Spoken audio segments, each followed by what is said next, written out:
tomar os vossos respectivos assentos. Quero já agradecer a Deus pela minha oportunidade. Agradeço o pastor Flávio que nos confiou esta também responsabilidade. E eu achava que era só a mão do pastor que pesava no ombro, mas do pastor Devaí pesa também, viu, irmão? É mão pesada, Senhor da glória. Mas é por causa da responsabilidade que nos é outorgada. É por isso que pesa. É por isso que nós sentimos este peso de responsabilidade. E pensando nisto, eu queria trabalhar alguns textos. Prometo ser breve. São 3 textos, somente 3 tópicos, dentro de um tema bem atual para nós, falando acerca disso, acerca desta responsabilidade que foi confiada a nós e de que maneira nós poderemos alcançar o êxito através desta responsabilidade a nós outorgada. Por bondade, abra sua Bíblia comigo, por favor, no livro dos Provérbios. Provérbios, capítulo de número 11. E o verso de número 14. Há quem fale 14. Eu falo 14. Verso 14. E somente esse verso para nós darmos introdução à mensagem que nós queremos trabalhar nesta noite. Eu vou pedir para você ler junto comigo. Posso? Ixi, só os irmãos daqui estão dormindo. Posso? Meu irmão, tu tá fraco hoje. Então vamos ler então, mas melhora esse tom de voz aí, meu irmão. Dá pelo menos aí um sustenido. Sei nem o que é isso. Provérbios 14, verso de número 11. Vamos ler? Tá comigo? Então vamos ler, irmão. Não havendo sábia direção, mas na multidão de conselheiros, para ensaio ficou bom. Vamos mais uma vez. Não havendo sábia direção, o povo, mas na multidão de conselheiros, muito bem. Boa é essa palavra.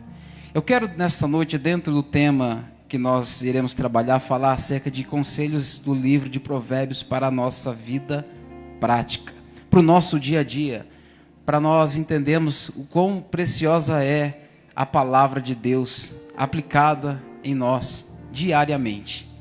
A palavra de Deus, por isso que nós devemos tê-la como pão diário de cada dia que o Senhor nos concede. É o alimento. Todos os dias nós acordamos e fazemos as nossas respectivas refeições. De igual modo é a palavra de Deus. Nós não podemos ficar sem este alimento. Então o livro de Provérbios, à parte, é um tesouro que vai falar de forma prática acerca da nossa vida cotidiana. Muitos deles foram escritos pelo sábio Salomão. E muitos deles vão falar acerca de ouvir, acerca dos conselhos por meio da palavra de Deus. Para quê? Para nós tomarmos decisões acertadas. Para nós não entrarmos por caminhos errôneos. Para nós, vamos falar no popular, para nós não entrarmos em furadas. Nós devemos atentar para a praticidade da palavra de Deus. E pergunto a vocês, qual é a importância de se buscar conselhos? Até porque há uma frase bem corriqueira e cotidiana que muitos comentam e falam por aí, que se conselho fosse bom, não se dava. Mas a verdade é que Provérbios 15, 22 diz: onde não há conselho, frustram-se os projetos ou os planos, mas com a multidão de conselheiros se estabelecem. Ninguém sabe de tudo nessa vida. Ninguém é dono da verdade. Ninguém sabe tanto que não tenha que aprender algo mais. Nós sempre vamos estar buscando o conselho de alguém que sabe mais do que a gente. Sim ou não? Então, buscar conselho com pessoas experientes, com pessoas que estão um pouco mais à frente do que nós, denota o quê? Humildade, simplicidade. Alguém que teve o coração alcançado por Deus. Ninguém que tenha o coração sido alcançado por Deus, ele vai se opor ou vai ter receio de pedir conselhos para alguém. Mas alto lá, tome cuidado para quais são as pessoas que você tem buscado conselhos. Tá bom, meu irmão? Toma muito cuidado, porque decisões importantes na nossa vida devem ser feitas baseadas em conselhos, mas principalmente orientados por meio da palavra de Deus, seja para a nossa vida espiritual, financeira, familiar, enfim. Amém? Pois bem,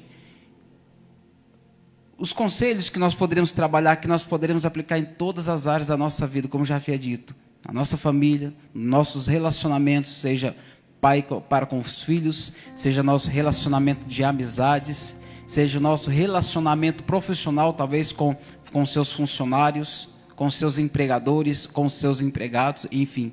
Todos podem ser aplicados de igual modo. Por quê? Porque eles são práticos. Eu amo essa palavra, eu amo esses textos que nós iremos trabalhar. Por quê? Porque são textos simples e qualquer um de nós aqui vamos ter uma fácil compreensão deles. Então você vai nessa noite com certeza sair daqui com o coração alegre, porque você vai ter a oportunidade de colocar tudo em prática que você vai ouvir nessa noite. Eu quero trabalhar só 3, tá bom? Para não me alongar além do horário e trabalhar esses 3 temas dentro do livro de Provérbios de forma prática para nós na noite de hoje. Primeiro ponto e tópico que eu quero tratar. Primeiro, confie no Senhor com todo o seu coração. Porque a confiança em Deus, ela precisa ser a fonte basilar da nossa fé. A Bíblia diz que o Senhor Jesus Cristo, Ele é o autor e consumador da fé. Então, nós temos que confiar em Deus acima de qualquer coisa. Provérbios capítulo 3, versos 5 e 6 diz assim: confia no Senhor de todo o teu coração e não te estribes no teu próprio entendimento. Reconhece-o em todos os teus caminhos e Ele endireitará as tuas veredas. Esse provérbio está dizendo para mim e para você: confie plenamente em Deus.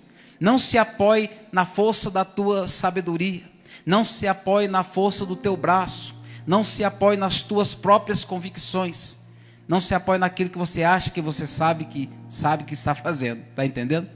Exatamente isso que o provérbio está dizendo. Porque muitas das vezes nós entramos em enrascadas porque não sei o que eu estou fazendo. Eu vou fazer, já deu certo de outras ocasiões, eu vou fazer, não preciso tomar conselho de ninguém. E muitas das vezes a gente faz, e como diz o jovem, dá ruim. Por quê? Porque nós não tomamos o conselho.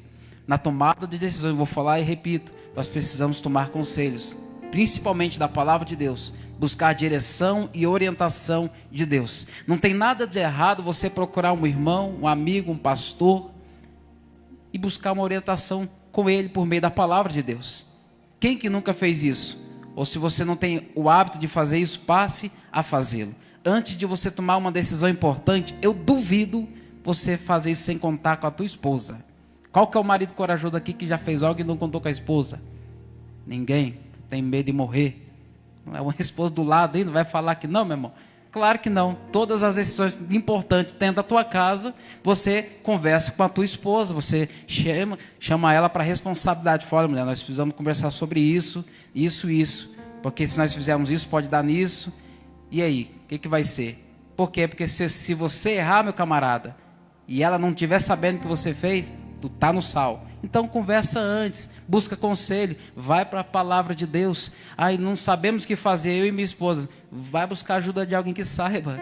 Vai buscar ajuda de alguém que vai ajudar vocês a orarem. Para quê? Para que a decisão de vocês, ela venha implicar com sucesso. Está entendendo? Porque é importante nós olharmos a Bíblia Sagrada como nosso manual de regra, de fé, para tudo que nós fizemos na nossa vida. Para nós não andarmos frustrados. Para que o nosso coração possa se alegrar, mesmo nos momentos de adversidade da nossa vida. E é certo que nós vamos enfrentar muitos deles ao longo do curso da nossa história. Mas principalmente você que é casado, conte com a sua esposa. Mulher, conte com o seu marido. Busque conselhos em Deus para vocês tomarem decisões. Porque ao enfrentarmos as incertezas dessa vida, nós precisamos de alguém, nem que seja para dizer, olha, deu errado. E nós escolhemos, nós dois. Pelo menos 2 se tornam culpados. Mas é importante isso. Por quê? Porque senão nós entramos em rascadas, irmãos. Tendo o manual da vida à nossa disposição, ao nosso alcance. Quantas pessoas, pastora Devaí, entram em problemas que poderiam ter sido evitados. Por quê? Porque não buscaram conselhos. Não buscaram uma palavra de direcionamento. Não buscaram, através da palavra de Deus, uma orientação e uma direção, e entraram em furadas. Jeremias 29:11 diz: porque eu bem sei os pensamentos que penso de vós, diz o Senhor, pensamentos de paz e não de mal, para vos dar o fim que esperais. Então, meu irmão, evita a autossuficiência. Evita achar que você sabe de tudo. Não, seja dependente de Deus. Não tem nada de errado nisso. Seja humilde, seja alguém que depende de Deus. Não estou falando, irmão, ó, alto lá, vamos entrar aqui, abrindo um parênteses. Eu não estou falando, tem gente que depende de Deus em tudo mesmo. Vai comprar um sapato, ele ora para saber que cor que vai comprar o sapato. Aí não, meu irmão. Aí não, meu irmão. Como diz o outro, aí não, varão. Tem coisa que não precisa, irmão, pelo amor de Deus. Vai comprar um carro, eu vou orar para Deus revelar a cor. Irmão, a gente não precisa generalizar ou espiritualizar tudo. Mas existem decisões que cabem a você tomar. Cabem à sua família, à sua esposa, você com seus filhos. Decisões que são importantes, mas decisões que são corriqueiras, não, irmão, deixa o Senhor lá tranquilo. Está entendendo? Mas existem pessoas que são assim, elas vão de um extremo ao outro. Não precisa tanto, irmãos. Mas nas decisões importantes que vão implicar na tua vida, na tua casa, na tua família, nos teus filhos, que podem de alguma maneira desestruturar o que já está estruturado, precisa ser consultado, precisa tomar cuidado, precisa tomar orientação e conselhos. Mas existem alguns exemplos bíblicos de pessoas e homens que confiaram em Deus. E confiar em Deus, diga-se de passagem, não é confiar em Deus quando as coisas estão indo de vento em polpa não, viu, meu irmão? É fácil confiar em Deus quando está tudo dando certo, quando as coisas estão caminhando tudo certinho, como diz o bom mineiro, né? Está tudo certinho. Está entendendo? Não. Abraão foi alguém que confiou em Deus. Lá no capítulo número 12 do livro do Gênesis, quando Abraão recebeu o chamado de Deus, Deus falou: Abraão, sai do meio da tua parentela, vai para um lugar, Abraão, que eu ainda vou te mostrar. Olha que doideira. Vai para um lugar que eu ainda vou te mostrar. Eu imagino Abraão pensando: rapaz, mas como assim? Eu vou sair para onde, senhor? Vai que eu vou mostrando. É tipo, Abraão, sai da tua casa, pega as tuas coisas, pega a tua velhinha e vai, meu irmão. No caminho eu te falo para onde você vai. Você já saiu de casa por acaso, em algum momento da tua vida, em direção a algum lugar que você vou viajar, e saiu de casa sem saber para onde ia? Ninguém, meu irmão.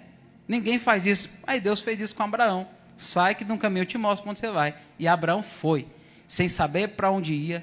Sabe por quê? Porque ele estava debaixo de uma palavra. Então, todas as vezes que você estiver debaixo de uma palavra, pode ir tranquilo que Deus lhe garante a tua chegada até o destino que Ele prometeu para você. Ele prometeu para nós o quê? O céu de glória. Ele prometeu aos seus discípulos: olha, eu preciso subir, eu vou para junto do Pai, mas vocês fiquem tranquilos, porque se eu não for, o Consolador não vem. Quando o Consolador vier, ele vai testificar de mim. E quando ele vier, um dia eu vou voltar para buscar vocês. E essa promessa está sobre a minha vida, sobre a tua vida, sobre a vida da igreja. Então é uma promessa que vai se cumprir. Então isso tem que trazer alegria e ânimo ao nosso coração. O pastor Adevaí, que nos antecedeu, ele falou acerca disso. Nem todos que estamos aqui, nem todos nós dormiremos. Alguns de nós vamos ter o privilégio de sermos arrebatados por Cristo Jesus. Alguns vão se encontrar com Jesus, certamente vão dormir, vão passar dessa para melhor, como diz o outro. E ninguém tem pressa de ir embora logo. Mas é uma verdade que vai se cumprir nos nossos dias. Abraão confiou em Deus. Outro exemplo que eu poderia citar, inúmeros deles, mas o outro que posso citar é José. Gênesis capítulo 37. José, ele recebeu um sonho de Deus sobre a vida dele. Mas José, ele foi injustiçado pelos seus irmãos, vendido como escravo, na casa de Potifar. Quando as coisas estavam melhorando para ele, a mulher pegou e deu uma rasteira nele, foi preso, ficou na cadeia, quase que não sai, mas Deus cumpriu e honrou os propósitos que Deus tinha para a vida deles, porque a Bíblia diz que em todo tempo José confiou em Deus. Então confiar em Deus, meu irmão, é um desafio da fé. Confiar em Deus, quer um exemplo? É Lázaro, capítulo de número 11 do Evangelho de Jesus, segundo escreveu João. Quando Lázaro, ele adoece, a enfermidade era terrível, ela evoluiu para o óbito. Só que antes disso, Maria, Marta, irmãs de Lázaro, mandaram um mensageiro até Jesus para chamar Jesus, porque a Bíblia diz que eles tinham uma comunhão ínfima, eles eram íntimos, eles eram amigos. Muitas vezes Jesus pousou na casa de Marta, Maria e Lázaro. Muitas das vezes Jesus fez refeições na casa de Marta, Maria e de Lázaro.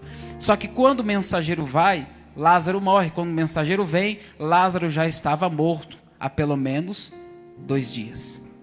E a mensagem que ele estava levando da parte de Jesus era: fala para Marta e Maria que esta enfermidade de Lázaro, aquele a quem eu amo, não é para a morte, mas é para a glória de Deus. Diga isso para mim, como é que alguém chega com a mensagem dessa, pastor Adevaí? Como é que eu entrego uma mensagem dessa para uma família, dizendo, sabe, que Jesus falou que esta enfermidade não é para a morte, se já quando ele saiu, Lázaro morreu, quando ele voltou, Lázaro estava morto há 2 dias. Está entendendo? Mas eu quero dizer para você, quando você estiver debaixo de uma palavra de Jesus, pode falar, porque ele garante. Ainda que esteja morto, foi o que Jesus disse para Marta, ainda que esteja morto, aquele que crê em mim, ainda que esteja morto, ele viverá. Lázaro estava morto depois de 4 dias, ele foi ressuscitado, sim ou não? Porque Jesus havia liberado uma palavra para o mensageiro.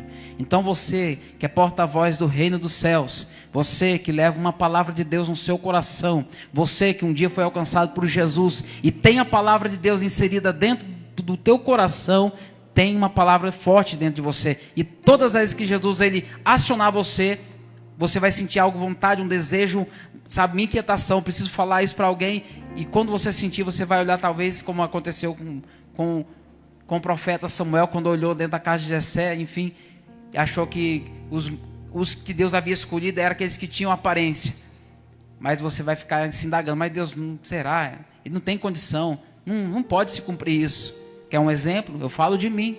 A primeira vez que alguém usado por Deus em profecia para falar que um dia eu pregaria a palavra de Deus, ele falou para mim, numa condição que eu estava totalmente alcoolizado, embriagado, entendeu? Com o bolso cheio de droga.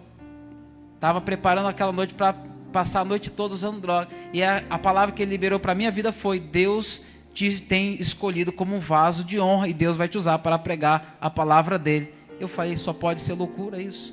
E hoje eu entendo que de fato o evangelho é loucura para aqueles que não creem, para aqueles que se perdem. Mas para mim e para você que somos salvos em Cristo Jesus, é o poder de Deus. E José, ele acreditou na palavra. Lázaro, ele ressuscitou, porque o mensageiro liberou certamente aquela palavra. Da mesma maneira, Moisés, lá no livro do Êxodo, capítulo número 14, Deus ele levanta Moisés em um tempo onde o povo estava escravo, tira o povo com mão forte do Egito através da vida de Moisés e manda o povo caminhar pelo deserto. Eles chegam e param diante do mar e não tinha saída. Vocês conhecem o texto melhor do que eu, Pi-Hairote, beco sem saída. De um lado montanha, do outro lado montanha, à frente o mar, atrás vinha Faraó. E agora, meu irmão, o que acontece? Simplesmente Deus fala: Moisés, por que você está clamando a mim, rapaz? Fala para o povo marchar. Na linguagem do popular de hoje, sai andando, Moisés. E Moisés atravessou o mar com todo aquele povo, porque ele estava debaixo de uma palavra. E poderemos citar inúmeros textos, eu não vou me ater a tantos, porque tem muitos textos que nós poderíamos usar. Poderíamos falar de Davi, que foi levantado em um tempo onde a sua própria família não dava crédito e não acreditava que ele poderia ser alguém de expressão dentro da sua própria casa. Quando quando Samuel chegou na casa de Jessé lá em Belém, quando ele mandou chamar os filhos de Jessé, porque Deus havia levantado um rei dentre os filhos dele, Jessé nem sequer fez menção de Davi. Davi estava lá no pasto. Dá até uma mensagem bonita: o pastor está no pasto. E não ri não, que é um tema bonito para se pregar. Está entendendo? E ele estava lá no pasto, esquecido pelo pai, mas jamais esquecido por Deus, porque Deus viu Davi lá no pasto. Sabe o que eu aprendo com isso? Que não importa onde você esteja, não importa o que você esteja fazendo, Deus ele te vê, Deus ele te enxerga, Deus ele te encontra, ele muda a tua história. Fica tranquilo, Eclesiastes 3 diz que há um tempo determinado por Deus para todo propósito debaixo do céu. Então tem tempo de Deus para a tua vida, é o tempo de restauração, é o tempo de milagre, é um tempo de Deus virar o cativeiro na tua história também, como aconteceu com estes homens que creram, acreditaram, que confiaram em Deus. Confiar em Deus é um desafio, irmãos, mas é necessário se você quiser realmente chegar onde Deus tem prometido para você, para sua casa e para sua família. Se você quer viver o que estes personagens bíblicos aqui vivenciaram sobre as suas vidas, nós precisamos entender que a soberania de Deus, ela nos dá uma direção, e é nessa direção que nós temos que continuar caminhando. Então esse é o primeiro ponto: confie no Senhor de todo o teu coração. Segundo ponto: cultive a sabedoria em suas palavras. É conhecido de todos nós e sabemos que o princípio da sabedoria é o temor a Deus. Temor a Deus, há pessoas que confundem pensando que temor de Deus é ter medo de Deus. Não, temor, ela quer dizer temor na realidade, na simplicidade da palavra, é obediência voluntária. É alguém que decide obedecer por amor, por desejo, pela intenção do coração. É exatamente isso. Agora, se eu obedeço com medo, aí não, aí realmente é medo mesmo. Deixa eu beber água, irmãos. Está entendendo? Provérbios 18, verso 21, para dar base a isso que eu acabei de comentar, sobre cultivar a sabedoria em nossas palavras. A morte e a vida, está na tela também, estão no poder da língua, e aquele que a ama comerá do seu fruto. E um outro provérbio ainda para nós parafrasearmos: a resposta branda desvia o furor, mas a palavra dura suscita a ira. E estes dois provérbios vai falar acerca de cultivar a sabedoria através das nossas palavras. É sabido de todos nós que a língua ela tem poder para construir algo, mas ela também tem poder para destruir. Por isso nós devemos usar com sabedoria.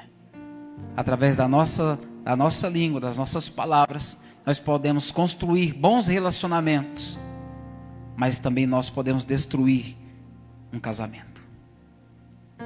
Então por isso nós devemos usar com sabedoria, seja em casa, seja no trabalho, seja na escola, na faculdade, aonde você estiver, use com sabedoria. Não se esqueça, a resposta branda, ela desvia o furor. E para entendermos melhor este verso, é muito importante eu comentar isso, sabendo que as palavras ela têm um poder extraordinário sobre a nossa vida, de construir ou de destruir algo. Primeiro exemplo que eu posso citar, Números 13, capítulo 13 e capítulo de número 14. Porque o uso correto da nossa língua, das nossas palavras, pode resultar em bênçãos, mas também podem resultar em grandes maldições. E eu não vou ler para ganhar tempo, mas vou sintetizar a história. Os 12 espias, eles retornaram de Canaã com uma palavra pesada no coração, uma palavra talvez de medo e desânimo, fazendo com que o povo se rebelasse contra o Senhor. Porque eles chegaram, foram espiar a terra, 12, e dos 12, 10 voltaram com notícias não muito boas e não muito agradáveis. E as palavras que eles teceram foram: a terra que nós passamos é terra de gigantes. E eles são nós somos como gafanhotos, eles são muito numerosos. E o povo, a grande maioria do povo, deu ouvidos a quem? A grande maioria. Só que uma frase que a pastora Kênia utiliza, e eu vou usar aqui também, é que eu e você não, meu irmão, ficou estranho. Você e Deus é maioria. 2 espias voltaram com boas notícias, só que o povo preferiu dar ouvido aos 10 que haviam chegado com palavras negativas e pessimistas. Sabe o que eu aprendo com isso? É de que as nossas palavras elas precisam ser usadas com cautela e sabedoria. 12 dos 12, somente 2 voltaram com uma resposta positiva. Não, realmente, a terra é de gigante, mas o Senhor vai nos dar a vitória. A terra tem gigante sim, mas nós vamos conquistar, nós vamos entrar nela. É alguém que está enfrentando uma adversidade, e alguém diz: rapaz, é muito difícil. A maioria diz que é muito difícil, mas você que sabe que Deus, o Deus que você serve, você fala: não, é muito difícil sim, mas o meu Deus é o Deus das causas impossíveis. Ele é o Deus que age onde o médico já não pode mais agir. O meu Deus é aquele que vai onde a medicina não tem mais a competência de chegar lá. Esse é o meu Deus, esse é o teu Deus. Então a resposta foi negativa, mas eu posso também utilizar um exemplo positivo, falando acerca da sabedoria que foi utilizada através das palavras.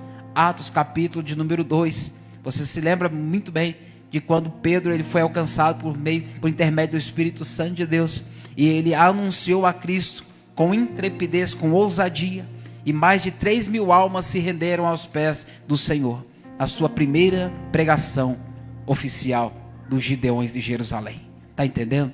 A primeira pregação de Pedro, as pessoas, pastor Devar, aquele dia não foi Pedro que fez o apelo, foi as pessoas que fizeram o apelo, porque elas queriam Jesus. Elas queriam receber Jesus por conta da vida e daquilo que elas estavam ouvindo.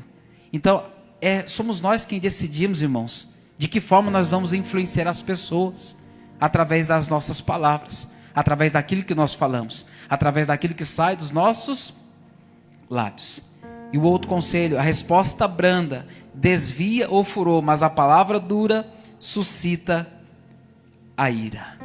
Essa aqui é clássica, é básica. Essa palavra, esse provérbio, ele nos ensina a importância de responder às pessoas com mansidão, com brandura. E isso aqui pode ser aplicado para nós, maridos, mulheres, casais, de forma muito prática e simples, sabe? Quando você às vezes está tranquilo, meu irmão, tem uma coisa que, olha, eu não sei se é só em casa, que quando o homem senta no sofá, olha, onde a mulher estiver, se ela estiver meu irmão, lá no quintal, ela pressente que você sentou no sofá, e ela vai lá, para arrumar alguma coisa para você fazer, nem que seja uma louça para lavar, e vai pedir com carinho, amor, lava a louça para mim, e o marido fala o quê? Vendo? Ninguém respondeu, porque ninguém lava a louça em casa. Temos essa dificuldade. Responda com mansidão. Meu amor, é claro que vou. Vou lavar sim, com certeza. Está entendendo, meu irmão? Com mansidão, com brandura. Entendeu? Então senta numa cadeira desconfortável, porque o sofá é confortável demais, abençoado. Está entendendo? Uma palavra de mansidão, irmãos, porque nós muitas das vezes, e não sou eu que digo, mas os especialistas em psicologia, que a maioria dos conflitos, sejam eles de qualquer grau, de nível, de amizade ou relacionamento, eles poderiam ser evitados simplesmente pelo tom de voz. Está entendendo? Simplesmente pelo tom de voz. A maneira como você responde algo ou alguém, ela implica em um conflito. Na maioria das vezes, é só você mudar o tom de voz. Porque lá em casa é assim, a mulher fala, amor, lava a louça para mim. Eu lá em casa não abaixo a bola não, já dou um grito. Claro que vou, meu amor, vou lavar sim. Já falo mais alto que ela para entender que quem manda na casa é ela. Entendeu? Mas com brandura, com mansidão, para nós não entrarmos em conflitos desnecessários. E muitas das vezes nós entramos porque nós queremos responder à altura. Queremos deixar, sabe, os ânimos à flor da pele e o nosso nervosismo tomar a frente. Isso acontece dentro de casa, isso acontece no trânsito. Quer ver uma coisa? Você está com pressa, está indo trabalhar e um abençoado na sua frente a 40 por hora, numa via que você pode andar 80. Aí, meu irmão, a maioria dos motoristas que estão aqui estão junto comigo. Aí você fica naquela agonia, você já vai cantando um corinho, né? Para ver se Deus dá força, né? Para você, Jesus dos crentes, me ajuda. Mas aí nessa hora a gente tem que ter sabedoria, meu irmão. Sabe por quê? Porque senão nós vamos entrar em conflitos desnecessários. Eu imagino que o nosso Deus, ele é tão bom conosco que ele permite essas situações para trabalhar o nosso coração. Porque a gente anda muito apressado o tempo todo, sabe? É uma realidade, eu falo começando por mim. Mas a palavra branda, a resposta branda desvia o furor, mas a palavra dura suscita a ira. Palavras duras inflamam discussões. Elas nos levam a conflitos desnecessários, principalmente dentro de casa. E é verdade, irmãos, isso acontece com muita frequência. Poderíamos ir falar só disso aqui até o final do culto, que teríamos muito assunto para tratar acerca disso. Mas um exemplo bíblico de resposta branda que transformou, que mudou a situação, está lá em Juízes. Juízes capítulo de número 8, verso 1 ao verso 3. Eu vou ler com os irmãos, vai aparecer aqui na tela, só para você entender. Então os homens de Efraim lhe disseram: que é isto que nos fizeste, que não nos chamaste, que foste pelejar contra os midianitas? E contenderam com ele fortemente.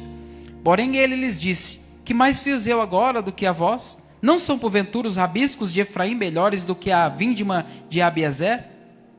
Deus vos deu na vossa mão os príncipes dos midianitas, Oreb e Zeeb. Que mais pude eu logo fazer do que a vós? Então a sua ira se abrandou para com ele quando falou esta palavra. Interessante isso aqui. Gideão, ele foi para a batalha, ele não chamou os de Efraim. E eles se sentiram desprezados. Eles ficaram ultrajados. Quando chegaram no Gideão, falaram: agora vamos tirar a satisfação. Chegaram no Gideão: Gideão, que palhaçada é essa, meu irmão? Você foi para a batalha, não chamou a gente? Né? Vou usar a minha tradução aqui, Aguinaldo de Almeida. Aí Gideão poderia ter ficado brabo, né? O Gideão era nordestino mesmo, eu imagino.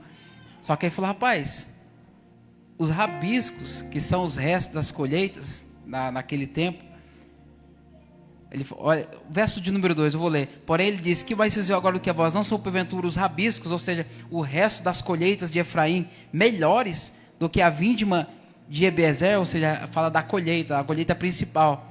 Gideão, ele se coloca numa posição inferior a eles, Ele não precisava disso, mas ele fez isso por quê? Porque ele está dizendo, vocês fizeram muito mais que a gente, vocês capturaram os príncipes dos midianitas, Oreb e Zeeb, vocês fizeram muito mais do que a gente. Aí a bola dos camaradas que já estava inflamada se encheu e aplacou a ira e não houve discussão. Está entendendo, meu irmão? Isso aqui é para nós, meu irmão. Quando é difícil, oh meu Deus, como é difícil, mas quando a treta começar a apertar lá em casa, lá, meu irmão, né, vai orar. Faz igual a pastora Sônia, uma vez ela deu uma receita boa. Quando você estiver nervoso, pega um copo d'água, enche a boca de água e sai andando, meu irmão. Quero ver você xingar com a boca cheia d'água, não xinga. Aí evita a discussão. Tem estratégia, tá entendendo? Eu aprendo, a gente fica aqui sentado ouvindo, mas a gente vai só guardando, entendeu? Guardando aqui as pérolas e depois a gente vai colocando em prática. Então é exatamente isso. Esse moço aqui, ele nos ensina exatamente isso. Ele demonstrou o quê? Humildade e habilidade para resolver um conflito. A resposta branda, ela desvia o furor, mas a palavra dura suscita a ira. Então, meu irmão, para nós é prático isso aqui, porque constantemente nós somos alvejados com pessoas que não têm o conhecimento de Deus, ou pessoas que são muito estressadas, e todas as vezes elas vão tentar te alfinetar. E é talvez até um trabalhar de Deus para trabalhar no nosso coração, para nos ensinar a praticar isso aqui. Sermos mais brandos, mais pacíficos, mais calmos. Está entendendo? Pedro era sanguíneo, temperamental. Nós conhecemos a vida de Pedro antes de Jesus e a vida de Pedro depois de Jesus. Ele foi alcançado de uma forma transformadora que mudou a história dele. Se tornou um autor de epístolas maravilhosas. A primeira e a segunda carta de Pedro, elas são extasiantes, de conselhos práticos de alguém que se tornou um excelentíssimo pastor na presença de Deus. O apóstolo Pedro. Então, meus irmãos, a atitude aqui de Gideão, que ele fez, evitou uma guerra civil naqueles dias. E exatamente isso nós devemos fazer também, se nós quisermos praticar. Cultivar a sabedoria através das nossas palavras. Um outro exemplo, nós vimos para o terceiro e último tópico. Esse todos conhecem. Nabal e Abigail. E essa história aqui mexe sempre comigo quando eu leio, porque... vou sintetizar, está lá primeiro livro do profeta Samuel, 1 Samuel capítulo 25. Essa história aqui, ela narra a história de Davi, Nabal e de Abigail. Todos nós conhecemos o capítulo de número 25, verso 1, Samuel, profeta de Deus, ele morre, ele descansou no Senhor.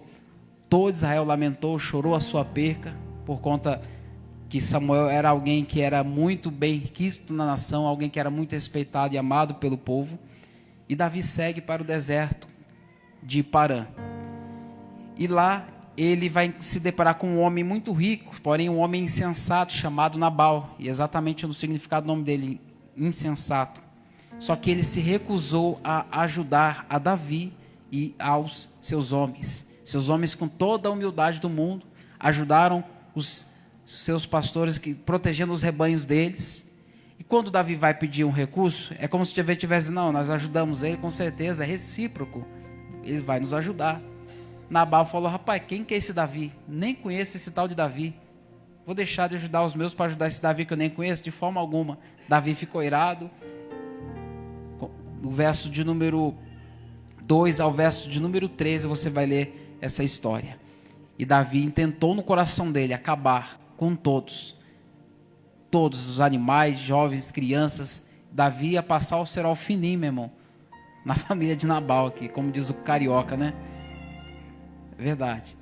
Só que quando ele está se propondo aí, no verso 14 ao verso de número 35, Abigail, que era esposa de Nabal, que era descrita como uma mulher sensata e bela, ou bonita em algumas traduções, ela age rapidamente, levando suprimentos, levando mantimento para suprir as necessidades de Davi e dos seus homens, e vai pedir a ele perdão pelo erro que Nabal cometeu.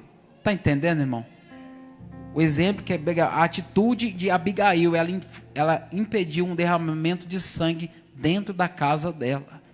Por causa da tua atitude, você nem imagina, mas por causa da tua atitude como homem e mulher de Deus, você impediu muitas coisas ruins de chegarem até a tua casa, até os teus filhos, até os teus. Isso é muito importante que nós estamos fazendo aqui. Nos alimentando, apreciando a palavra de Deus.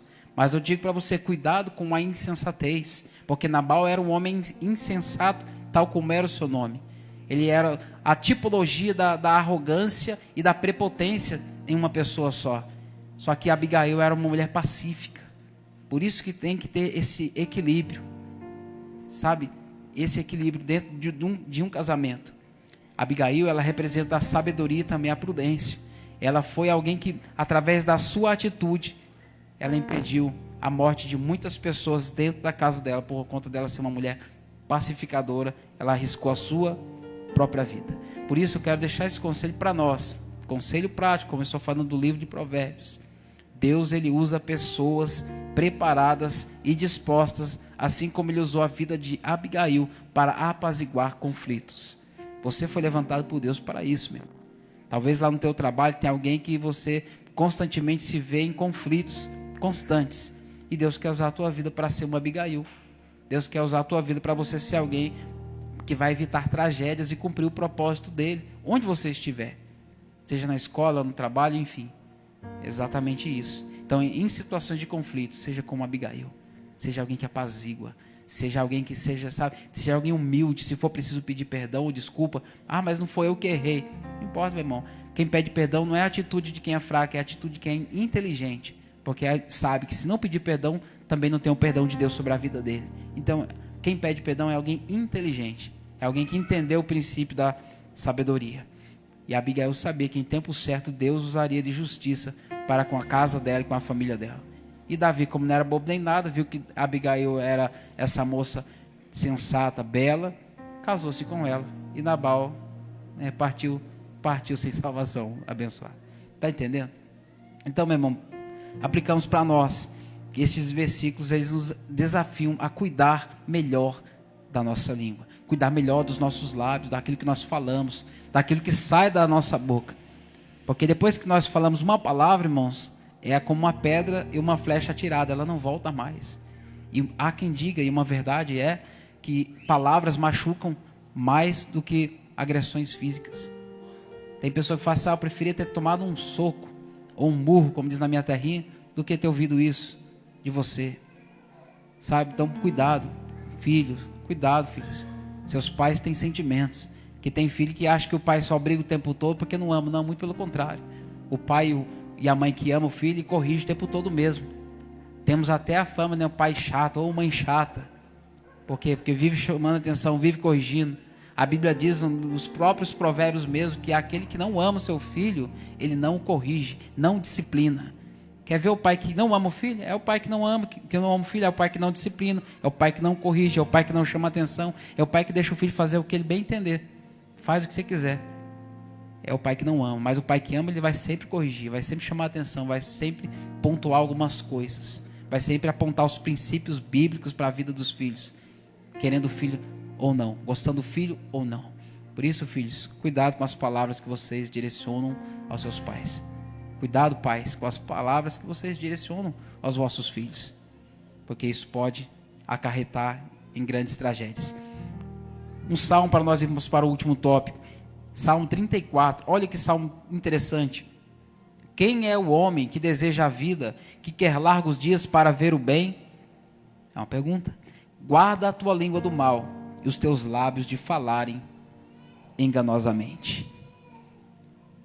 Ele faz uma pergunta e o texto mesmo responde. Se nós quisermos ter uma vida com largos dias para ver o bem, guarda a tua língua do mal e os teus lábios de falarem enganosamente.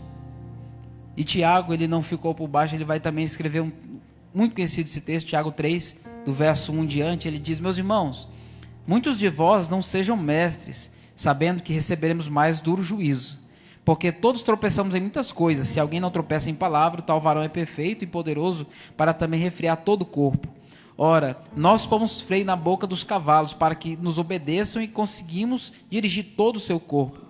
Vede também as naus que, sendo tão grandes e levadas de impetuosos ventos, se viram como um pequeno leme para onde quer que a vontade daquele que os governa os oriente. Assim também a língua é um pequeno membro e gloria-se de grandes coisas. Vede que quão grande bosque um pequeno fogo incendeia. A língua também é um fogo como um mundo de iniquidade. A língua está posta entre os nossos membros e contamina todo o corpo. Inflama o curso da natureza e é inflamada pelo inferno. Porque toda a natureza, tanto de bestas feras como de aves, tanto de répteis como de animais do mar, se amansa e foi domada pela natureza humana. Mas nenhum homem pode domar a língua. E é um mal que não se pode refrear. Está cheia de peçonha mortal. Como ela, bendizemos a Deus e Pai. E com ela amaldiçoamos os homens, feitos à semelhança de Deus. De uma mesma boca procede bênção e maldição. Meus irmãos, não convém que isso se faça assim. Porventura deita alguma fonte de um mesmo manancial, água doce e água amargosa? Meus irmãos, pode também a figueira produzir azeitonas ou a videira figos? Assim, tampouco pode uma fonte dar água salgada e doce. Meu irmão, depois que eu terminei de ler esses 12 versos aqui, eu falei, meu Deus, eu vou travar a minha boca. Porque é tudo verdade para nós, aplicável nos nossos dias. O apóstolo Paulo vai falar assim, olha, o bem que eu não quero fazer, o bem que eu quero fazer eu não faço, mas o mal que eu não quero, já o pratiquei. Refrear a língua, diga-se de passagem, irmãos, é um desafio que todos nós vivemos. Por isso essa palavra ela se faz importante para nós. É o Salmo 34, eu vou ler novamente. Quem é o homem que deseja a vida, que quer largos dias para ver o bem? Guarda a tua língua do mal e os teus lábios de falarem enganosamente. Falar enganosamente aqui não é somente falar sobre enganos. É você às vezes falar, sabe, de coisas que você não sabe. É você às vezes fazer um comentário de alguém que você não sabe realmente o que está acontecendo. Sabe? É você fazer fake news da pessoa sem saber se realmente aquela informação é verdade. E existem coisas que nem sequer merecem os nossos comentários, porque nós podemos e corremos o risco de estarmos tocando talvez no ministério de alguém.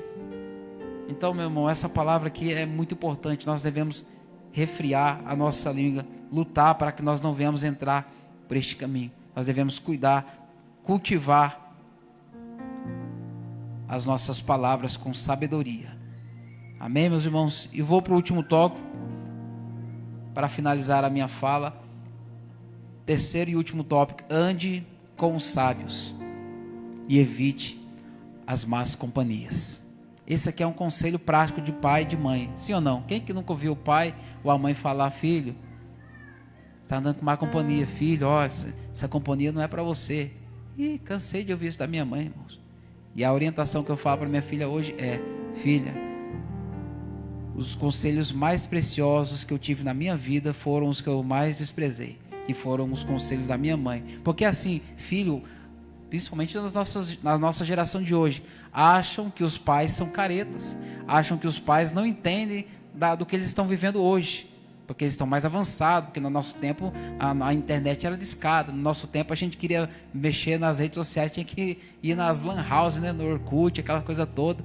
Hoje eles têm tudo facilitado, então eles acham que eles estão mais avançados do que nós, os pais.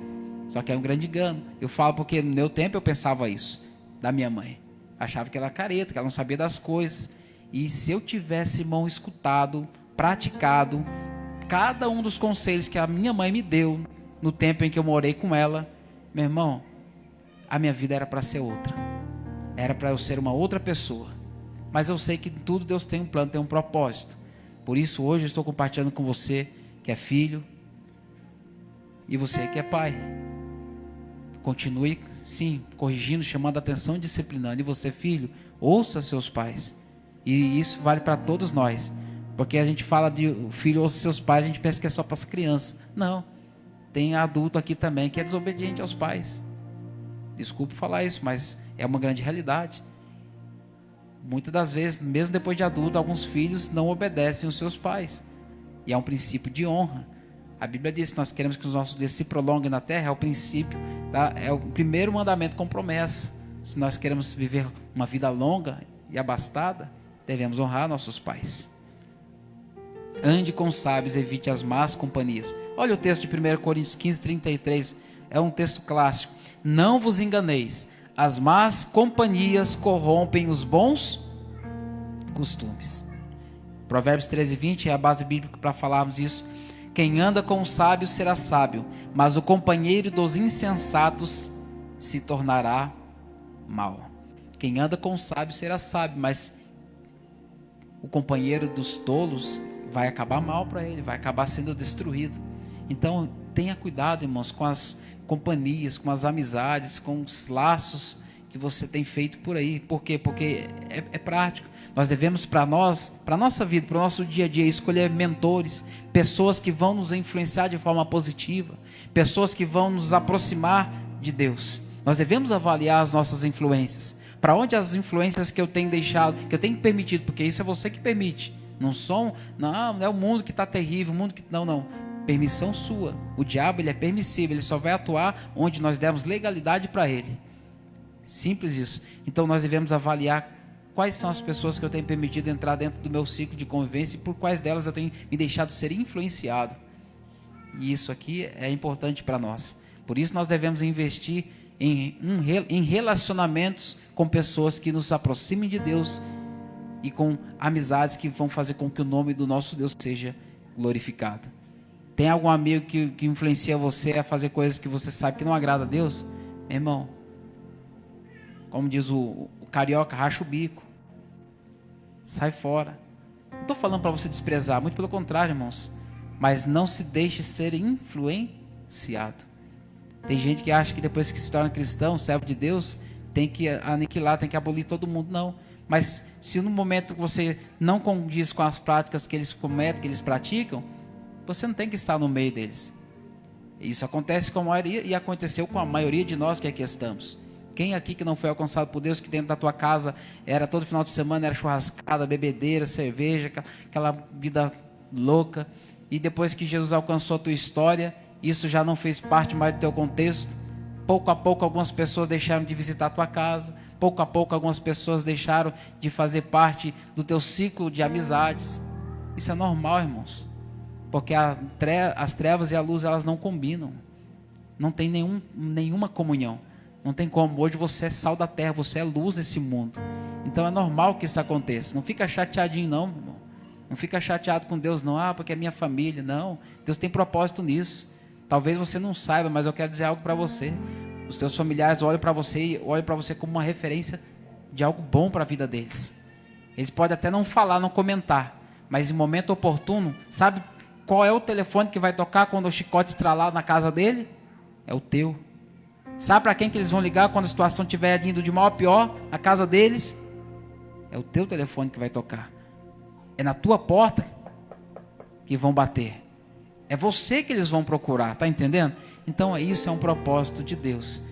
Deixe que as pessoas sintam realmente que você agora está sendo influenciado pelas coisas de Deus. E se afaste desse tipo de amizade. Sabe, quando eu falo isso em vários âmbitos, sabe, relacionamentos, sobre aquilo que nossos olhos estão vendo, sobre aquilo que nossos ouvidos estão ouvindo, tudo isso influencia. Então, esses versos nos apontam e nos mostram e nos ensinam que pessoas que nos influenciam de forma ruim, negativa, elas têm que ser evitadas para que nós não venhamos nos perder ou andar longe dos princípios e da vontade de Deus.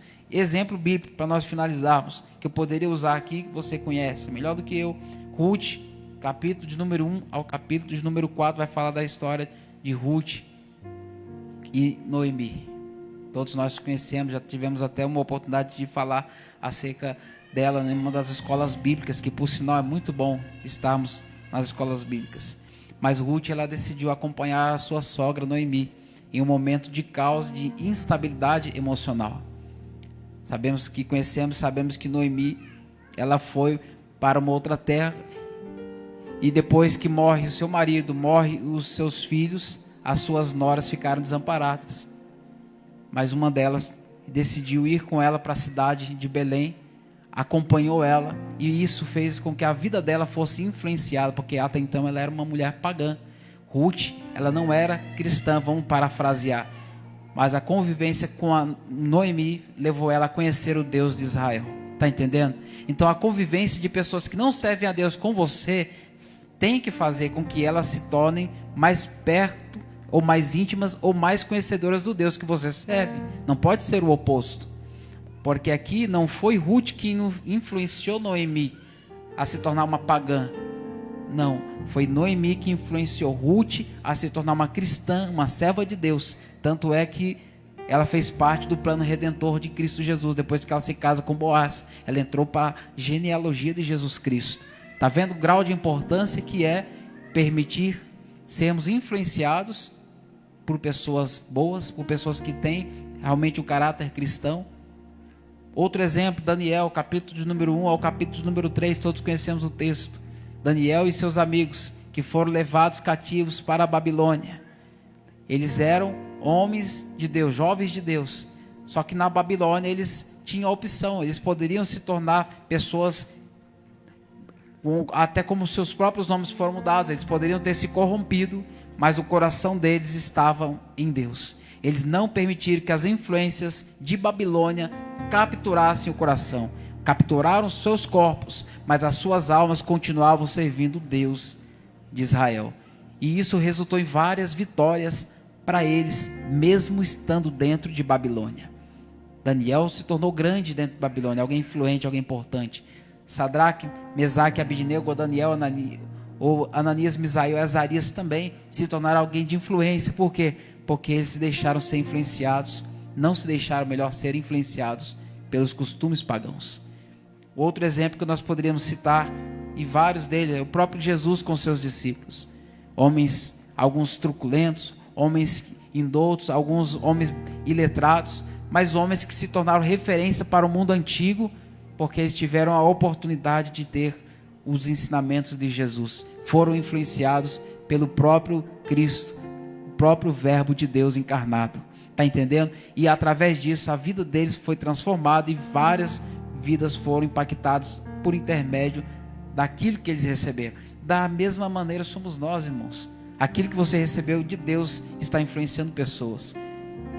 São influências boas, mas também a Bíblia nos adverte acerca das más companhias. Sansão e Dalila, Juízes capítulo 16, você sabe muito bem que a escolha errada de Sansão levou ele à ruína, levou ele ao fracasso da sua história. Salomão, 1 Reis capítulo 11, verso 1 ao 4, a influência das mulheres estrangeiras, das mulheres pagãs, fez com que Salomão se afastasse de Deus. 1 Reis capítulo 12, verso 1 ao 15, o rei Roboão, depois de assumir o trono, ele foi tomar conselhos. Conselho é muito bom, só que eu já disse no começo da administração, cuidado com quem você tem tomado conselhos.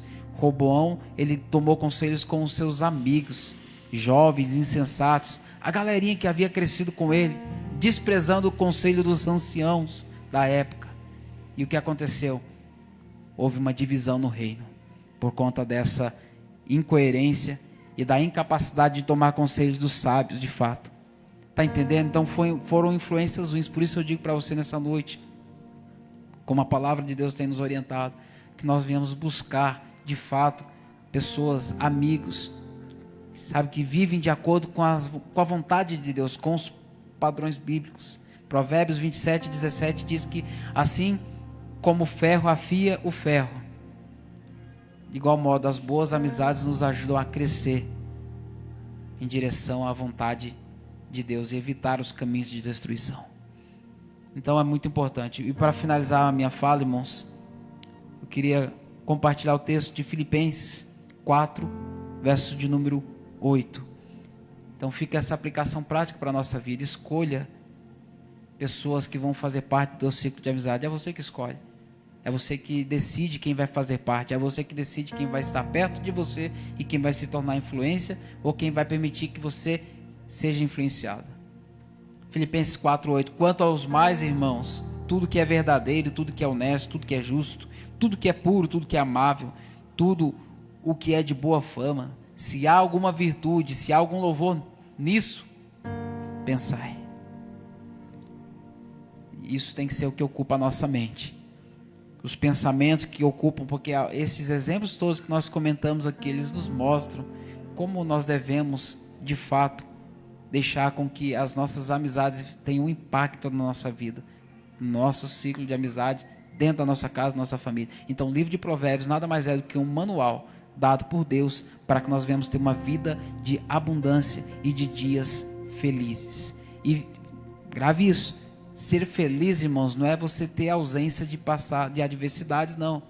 Porque tem pessoa que fala, agora eu vou ser feliz, não vou passar mais luta. Não, o próprio Jesus, ele falou para os discípulos lá no João capítulo número 16, no mundo vocês terão aflição, filhinho, mas tem de bom ânimo, eu venci o mundo. Então, ele disse que nós teremos aflição, mas dos textos bíblicos nos mostram que nós podemos viver felizes, com alegria, porque a nossa esperança, ela não está aqui, a nossa esperança, ela é eterna. Então, o que nós passamos hoje aqui é efêmero, é passageiro, é banal, vai passar, vai ter um fim. Mas o que Cristo Jesus prometeu para nós, e ao confiar no Senhor, e ao confiar que Ele tem controle sobre a nossa vida, nós entregamos tudo a Ele. As nossas palavras, as nossas amizades, nós temos cuidado com nossa boca para nós não falarmos aquilo que não vai agredir as pessoas, principalmente quem nós amamos. E a pergunta que eu faço, que eu fiz a mim quando lia esses textos é: será que nós estamos de fato dispostos a viver estes conselhos na forma mais prática e simples? Está disposto a viver a praticidade da palavra de Deus? A confiar em Deus e a buscar na sabedoria de Deus e passar a andar com pessoas que vão de fato fortalecer a tua vida, a tua fé, que vão nortear a tua vida para mais perto de Deus? Está disposto a viver esse desafio? Confiar em Deus não é fácil.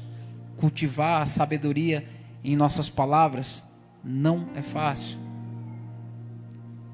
Andar em boas companhias e escolher selecionar boas amizades não é fácil, porque nós vivemos um mundo onde nós queremos muitas das vezes agradar a todos, e isso não vai ser possível enquanto nós estivermos aqui. Guarde isso no teu coração.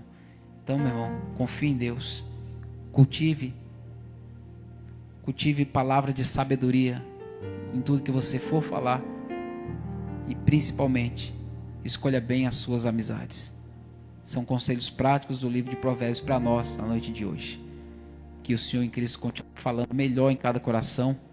Eu quero agradecer a Deus pela minha oportunidade e pedir que o Senhor nos dê sabedoria para lidarmos com os conflitos externos, conflitos às vezes internos, e que todos eles possam ser vencidos com a graça e a bondade de Deus em nossa vida, em nome de Jesus. Amém, queridos? Vamos nos colocar de pé, vamos agradecer a Deus em nome de Jesus. Quero louvar a Deus pela oportunidade de poder mais uma noite estar ministrando a palavra de Deus. E dizer aos irmãos, nosso pastor está finalizando a jornada em São Carlos essa semana. Possivelmente amanhã esteja já em solo pindamonhangabense ou pindense. Frase estranha, né, irmão? Esteja em solo pindense. Então oremos por ele para que corra tudo bem na viagem, que o Senhor o traga em paz e segurança da mesma maneira qual o levou, em nome de Jesus. Amém, queridos? Vamos orar, vamos agradecer a Deus. Feche os teus olhos comigo e oremos. Querido, amado, bondoso e eterno Deus e nosso Pai, graças te damos, ó Deus, pela oportunidade, pelo privilégio que o Senhor mais uma vez nos tem concedido, de podermos estar em tua casa, de podermos ouvir a tua palavra, de podermos ser fortalecidos por ela. Que a mão do Senhor leve a cada um dos meus irmãos em paz, em segurança, livres, guardados, protegidos, libertos de todo mal. Que a mão do Senhor supra toda e qualquer necessidade que houver, e que teu Espírito Santo continue falando melhor em cada coração. Que a misericórdia do Senhor continue sendo derramada sobre esta casa, sobre esta igreja. Que a mão do Senhor, meu Deus amado, que tenha, meu Pai, abençoado a cada um, Pai, possa continuar fortalecendo a cada um em nome de Jesus Cristo. Nós oramos, ó Deus amado, entregamos em tuas mãos e te agradecemos por tudo quanto o Senhor tem feito, faz e vai continuar fazendo em nosso meio nesta noite. Em nome do Senhor Jesus. Amém. E amém. Amém. Queria me despedir dos irmãos que estão em casa aqui. Que Deus abençoe os irmãos. Até o próximo culto em nome de Jesus. Amém. Meus irmãos, eu queria chamar aqui o pastor Adevair, vai estar orando pelos aniversariantes do mês de dezembro. O mês abençoado, viu? Esse mês de dezembro, misericórdia. E antes de nós finalizarmos, irmãos, dia 31, nós estaremos celebrando o nosso último culto do ano, culto da virada. Amém? Tá aí? Tá comigo? Então eu queria fazer um convite aos irmãos. É um convite e ao mesmo tempo um desafio. Por que um desafio? Nós entendemos, irmãos, que a maneira como nós finalizamos algo e iniciamos outro, ela influencia, impacta diretamente na nossa vida, sim ou não? A forma como você inicia algo, ela tem a tendência de continuar, de finalizar bem. Então eu queria pedir aos irmãos, se você puder, eu vou falar aos irmãos, eu não vou estipular valores, mas o último dia do ano, o último culto do ano, eu queria levantar uma oferta para nós abençoarmos a obra de Deus. O nosso culto de premissa, nosso culto de final de ano, é um ano muito abençoado para cada um de nós. Eu tenho certeza que Deus tem feito coisas extraordinárias na nossa vida.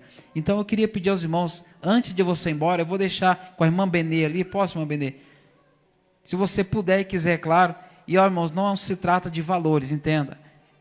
É uma oferta de primícia, para que o último dia do ano e primeiro dia do ano, nós possamos iniciar ofertando algo especial ao Senhor.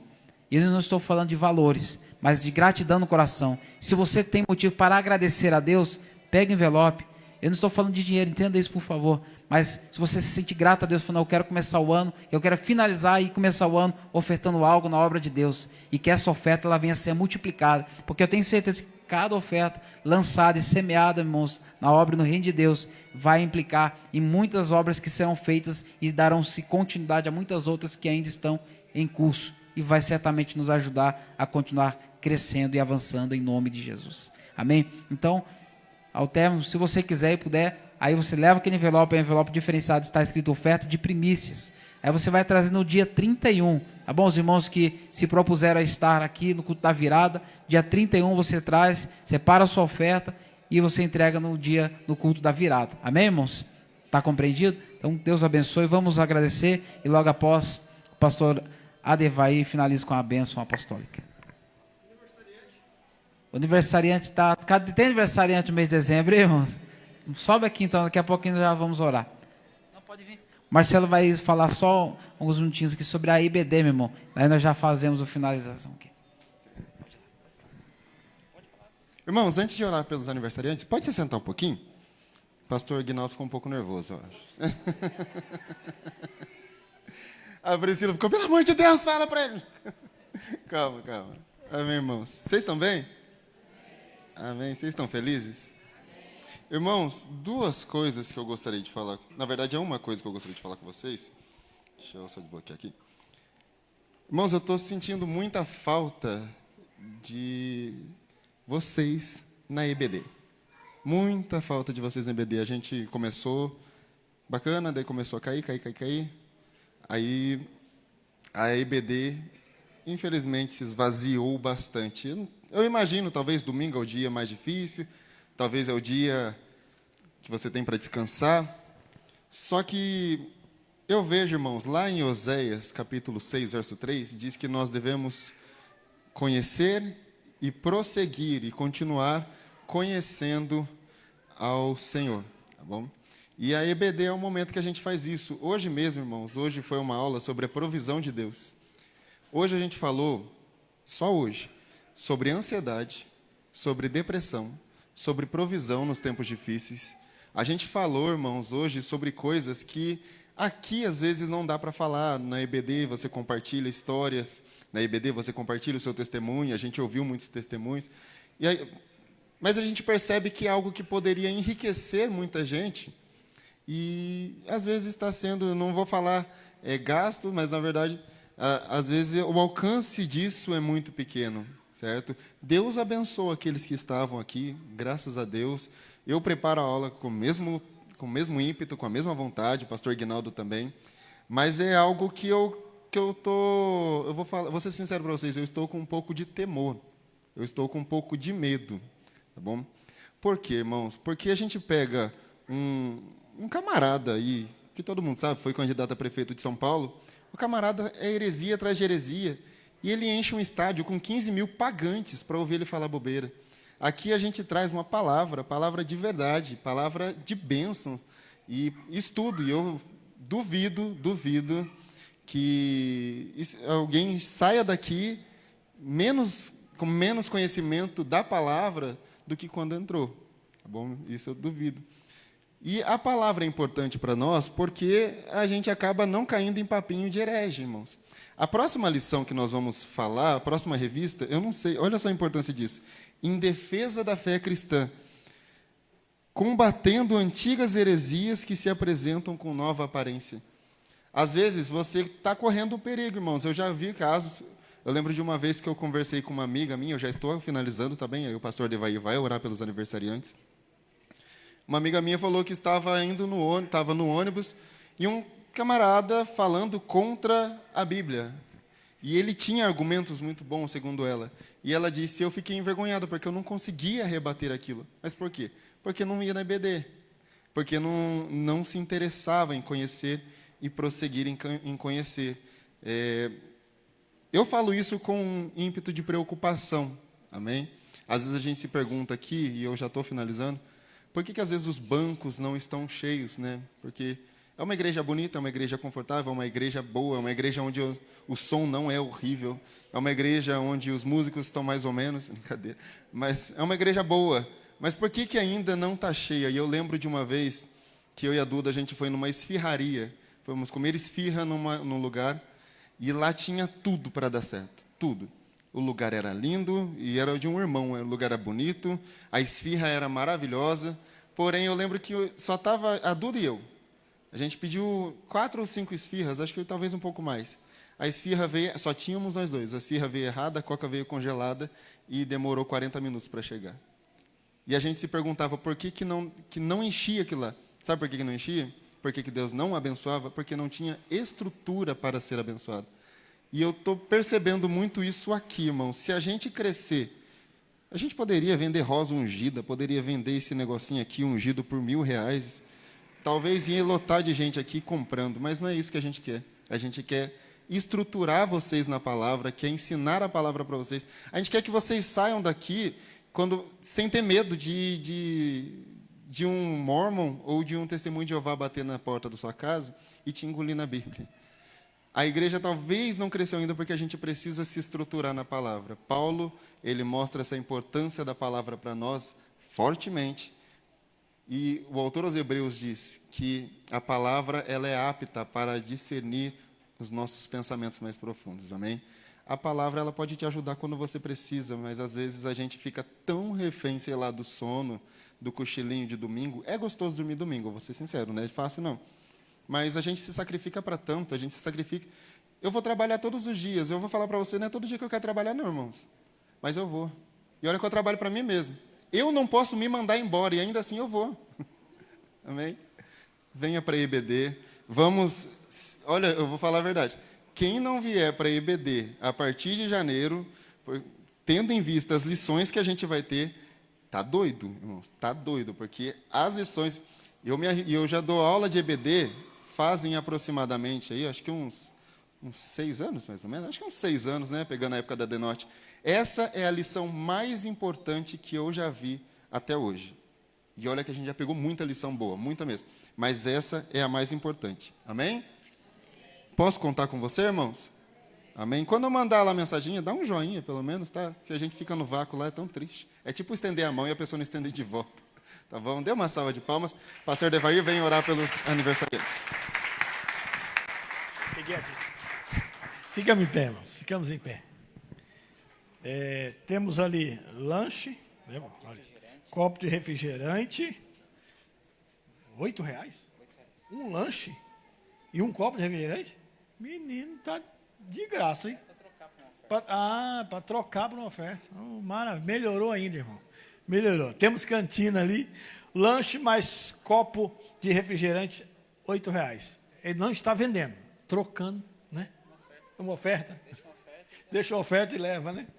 Irmãos, temos ali cantina ali fora, você que queira, fique à vontade, tá bom? Pegou a dica aí da Ebenezer? Eu peguei, até conversei aqui com ele, peguei a dica, tá bom? A partir de janeiro estamos aí. Amém, irmãos? Aniversariante já está aqui. Quem é a irmã Mara? Vem aqui. Tem mais um filho do Paulo ali. Traz aqui, Paulo, para nós orar. Vem cá os aniversariantes. E a igreja vai orar por você. Vem. Quem fez aniversário essa semana, Quem que está fazendo aniversário, sobe aqui, vamos receber a oração da igreja poderosíssima do Senhor. É a igreja que vai orar. Estenda as tuas mãos para cá. Tem mais alguém? Não? Estenda as tuas mãos para cá. Senhor Deus, aqui está, Senhor, os teus filhos que completaram mais um ano de vida. Senhor, que o Senhor possa abençoar cada um deles, dando, Senhor, muitos e muitos anos de vida, que o Senhor possa dar saúde, que o Senhor possa dar graça, Senhor. Jesus, a tua igreja apresento nesse momento, crendo, Senhor, que o Senhor está com as suas mãos estendidas sobre a vida deles. Assim é que a tua igreja ora, em nome de Jesus. Amém, amém. A festa é? Vai combinar ainda. Estenda suas mãos. Que o grande amor de Deus, a graça do nosso Senhor Jesus Cristo e as doces consolações do Espírito Santo esteja com toda a igreja, e todos diz amém. Deus os abençoe em nome de Jesus. Está encerrado.